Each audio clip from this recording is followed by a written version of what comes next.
I'm from LionDesk, and today I have a very, very special guest. He is a Stewart title rep. He's based out of Arizona, and his name is Robert DePrater. Prater. DePrater, look at Yes. that. And he has been a longtime user of LionDesk. He uses it differently than other agents, of course, but he suggests it to a lot of the agents that he deals with on the daily when he's working with them over in Arizona. And you guys, I know there's a little delay, but just so you know, in this live session, I'm going to be asking Robert a couple of questions about how he uses LionDesk, his experience using LionDesk, and then I will completely jump off and let him take over so that you guys can learn the top 5 strategies for CRMs that you can use to increase your business in 2021. So you guys, at the end of this as well, ask your questions because Robert will be there to answer any questions that you may have for a agent as yourself, real estate, anything that deals with a CRM, and then any tips that you may want to know that he does that he may have not mentioned in the conversation today. So really quick, welcome, Robert. Really excited to have you here. Awesome. Thank you so much. I appreciate it. And I love being here with you guys, LionDesk. You guys are absolutely fantastic at what you do. Thank you. Now, really quick, as we're hopping in, how do you use LionDesk and how do you use it to make your life easier? Well, to start, organization. We talk to a lot of different people in this industry, realtors, title reps, lenders. It goes across the board. Are you home warranty? You can use this because what it really allows you to do is truly stay organized. But not just that, it allows you to track the data, which is more important than almost anything you're going to do in real estate. Not only that, you really want to make sure that you're setting reminders for yourself so that you're actually getting into your CRM daily, you know who to call, and nobody falls between the cracks. I think that's the biggest loss that real estate agents have is that on social media, they'll see someone that was in their database. 3 months later, guess what? They've just bought a house and they didn't even contact this person. And that's because we're not being organized, we're not tracking the data, and we're not staying in front of our clients with consistency. That's a great point that you made. So I'm so glad that I asked you that question because we see that constantly with our agents that things fall down the cracks. You know, we're super busy. I know you're really busy on the day-to-day. And sometimes you like to free up your time. And in order to do that, you need to be organized. Absolutely. 100%. Now, what is your favorite feature that you currently use or that you rave about with LionDesk? You know what? I'd have to say that there's 2 big ones that stand out to me. And one is the reports. Because if you're not tracking your data, if you're not seeing what people are doing, are you really utilizing your CRM to its full advantage? But not just that, videos. Videos are one of the most powerful ways. That's why we're doing a video today, is to reach more people. And people are likely to entertain the video than they are in just a word email. So I think video is one of the most important, but also tracking your data. It's paramount in your success. That's true. I know we have a blog article that we did after doing a little bit of research, and it takes, I think it's like 98% of the percentage of people that actually open up is text. It's 98% open rate. And it's crazy. Now that we've gone through this pandemic and, you know, all of this stuff that's happening, most of the communication you're doing with all your customers, your clients, is through your phone, is through Zoom, is like what we're doing right now. It's face-to-face still, but in a different way. Yeah, very much.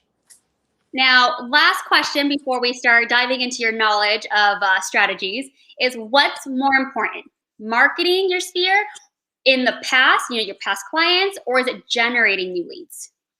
Well, I believe if you do it right through a CRM, it should always be your sphere.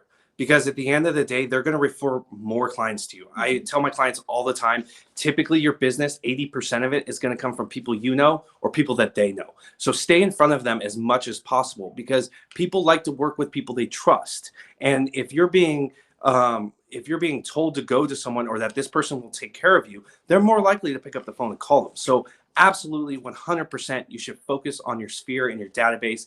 And I believe if most agents just spent all of their time in there, they'd be able to make 100K plus every single year. That's a great point.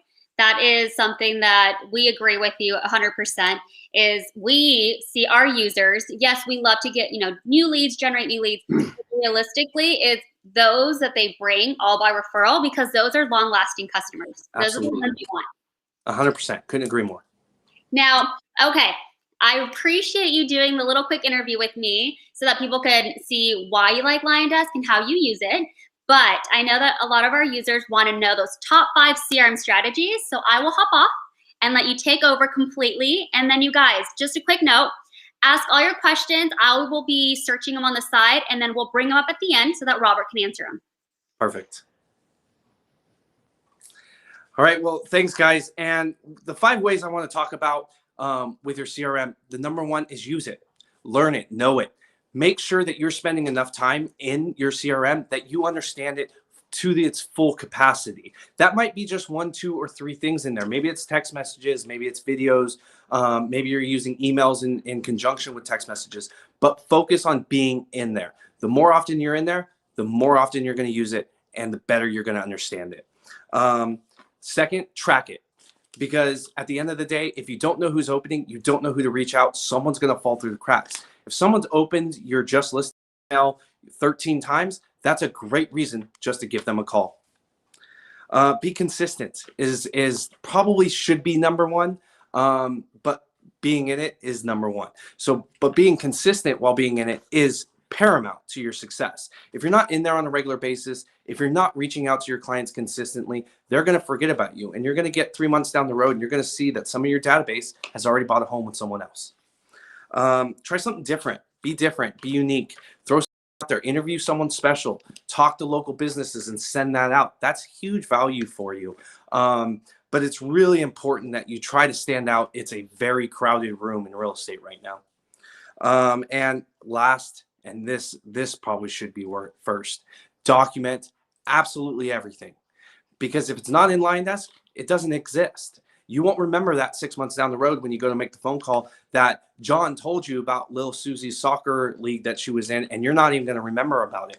They're not even going to feel like at the end of the day that you know them. So making sure that you document everything that you do in LionDesk is a very important feature to really capitalize on building those relationships. Because let's face it, we all don't remember what happened 6 months ago when we've talked to 150 people since then. So making sure that you document is probably one of the most powerful ways that you can use the CRM. That's my top 5 for you guys. I hope you guys really like that. And I hope you guys bring some questions to me, because I'd really love to be able to answer them for you and help you through that. I can't hear you. Sorry about that. No problem. We have 2 questions. Perfect. So the first one is, do I need a CRM? I currently use an Excel spreadsheet. Would that work? Well, it will work, but at the end of the day, it's going to start getting cluttered. You're not going to have the best notes in there.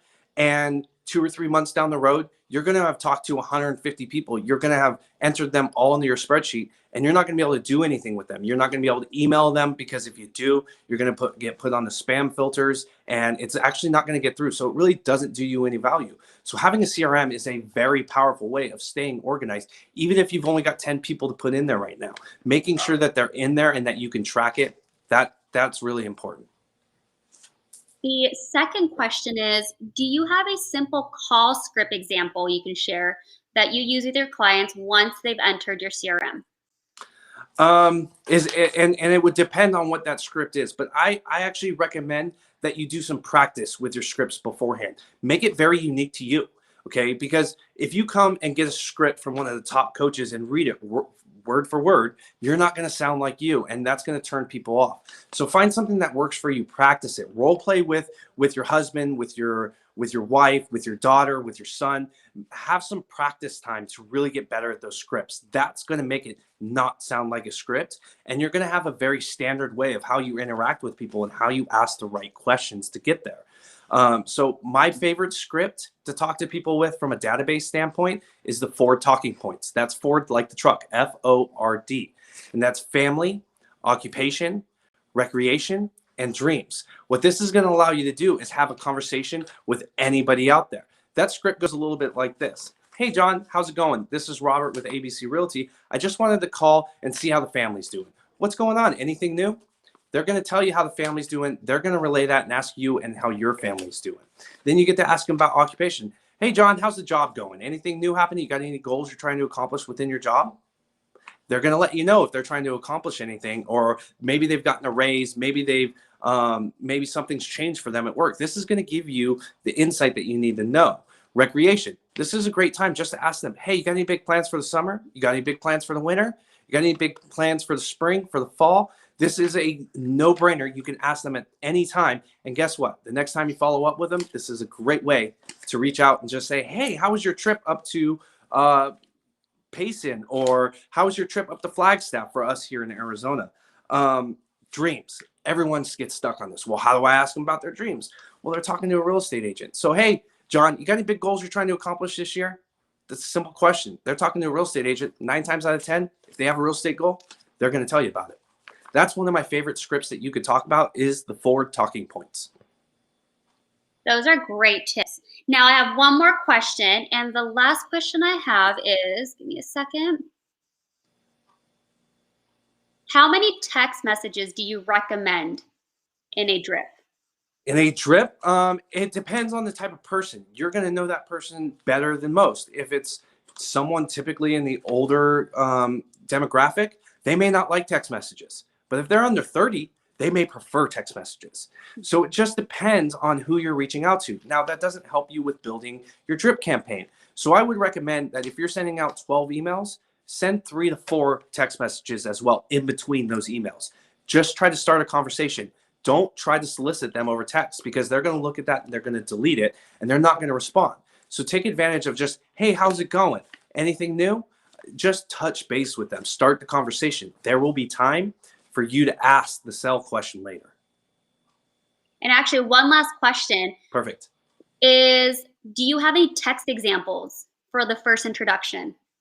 I would do just that. Introduce yourself. Hey, my name is Robert with ABC Realty. I live in your neighborhood, if you're doing prospecting from that regard. Or, hey, I've signed you up on my CRM. I hope you don't mind. I send a bunch of valuable content out every month. Please keep an eye out for my emails to look at what's going on in the real estate market. Something as simple as that. Again, you don't want to be selling over text message. That should be an in-person process. Text messaging is just the purpose of starting a conversation. Very true. So I'm glad you pointed that out. And you guys, also, if someone says, I don't want to text anymore, just make sure you opt them out. So that goes back to reporting and seeing what people are requesting, if they're going under unsubscribed and opting out. That way you're always keeping those people happy so that they're not upset, because that is the one thing that you do not want. Yeah, I think the biggest thing is that you want to make sure that you're keeping track of how people want to interact with you. Everybody's different. Some people want straight emails. Some people want just text messages. Some people would just prefer to hear your voice and talk to you on the phone. That's true. And documenting all of that and keeping that in your notes is what's going to keep you up to date and make sure that you don't annoy someone with a text message when they've told you they only want phone calls. Yeah, that goes back to our task reminders and our notes. And our second is making sure that you put those key little notes that help you personalize any communication with your client. So that you put down, you know, if they have a dog, the name of their dog, if they have children, their ages. So that way it helps keep that personalization, and it gives them that warm and fuzzy feeling that you care about them, that you're about them. And in reality, in the end, it's about them. It's not what you are giving, you know, for yourself. 100%. I couldn't agree with that more.